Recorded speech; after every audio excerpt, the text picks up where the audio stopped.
Hi guys, welcome back. Today I'm going to again talk about one of the projects I've been working on, is upgrading several Aristocrat locomotives, including customizing their smoke generators and LEDs, lighting, a bunch of different things like that.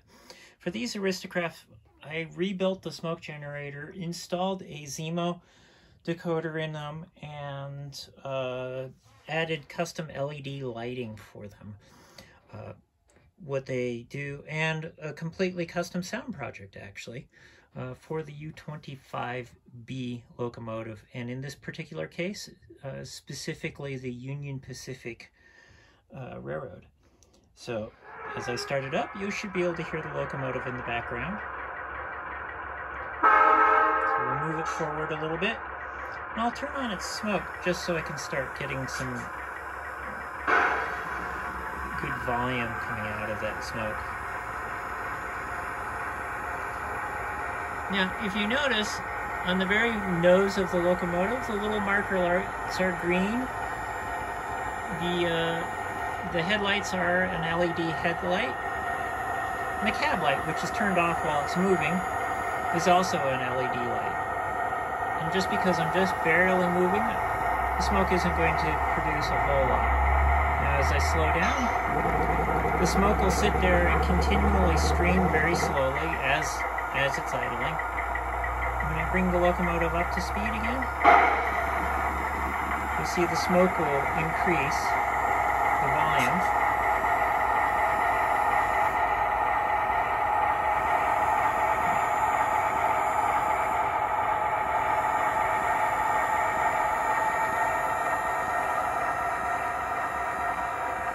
This one actually also uses Kadee couplers, Kadee servo-controlled couplers, so they can uncouple and couple as needed. The locomotive is programmed to do what's called a coupler dance, and the smoke generator, of course, works with that. Now bring the locomotive back.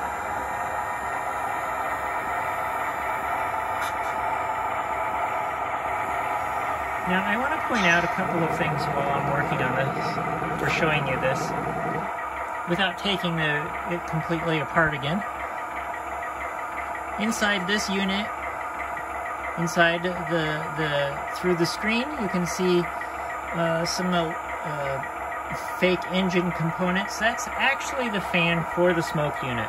It is independently controlled by the decoder, and in top there's this little top portion. That's where the heater and reservoir is for the smoke fluid. So as you see, it's also idling down, and the smoke is just kind of idled down a little bit. I'll bring the locomotive back a little bit further. When I start moving it, you hear the brake release. And the smoke picks up again. Now we'll stop it. The air pump kicks on because it's just been using some air to move it. And the cab light comes on.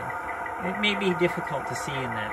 I'm going to bring the locomotive back a little bit further.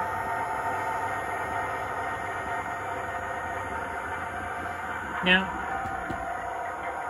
moving the camera a little more towards the front of the locomotive.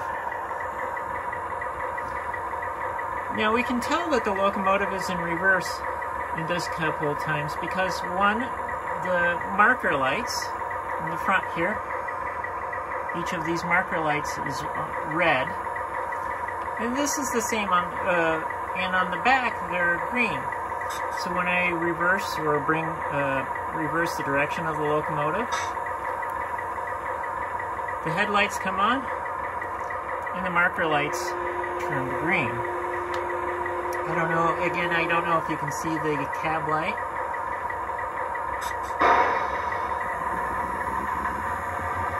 As I move the locomotive a little, just ever so slightly forward. You see the cab light came on.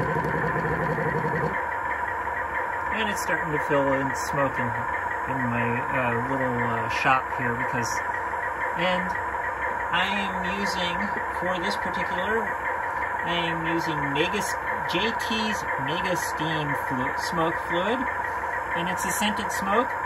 The particular smoke fluid I'm using smells like diesel, so it makes my shop smell like a diesel has been running in here.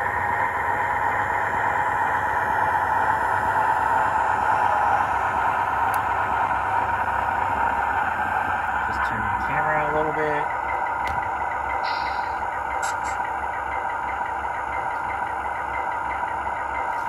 So this smoke with a full reservoir will burn like this with a continual flow for 15 to 20 minutes, maybe even a little bit longer depending on how much fluid you put in it. And then the one last special neat thing with this particular sound project, I'll move my camera back a little bit.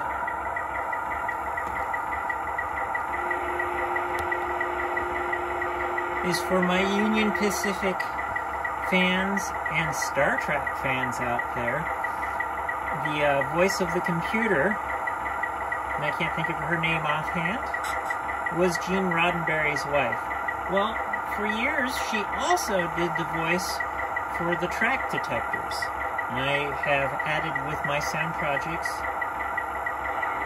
UP detector milepost 64.0, track 1, no defect, total axle 742, temperature 30 degrees, detector out.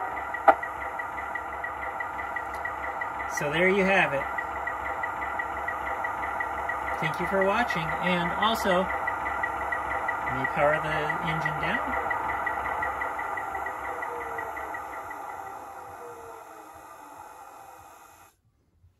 Now, the neat thing, and unfortunately it doesn't work quite as well with these because of the way the smoke generator works, and because of the separation of the fan between the reservoir, is that when you leave the smoke generator on and power the locomotive, the sound up,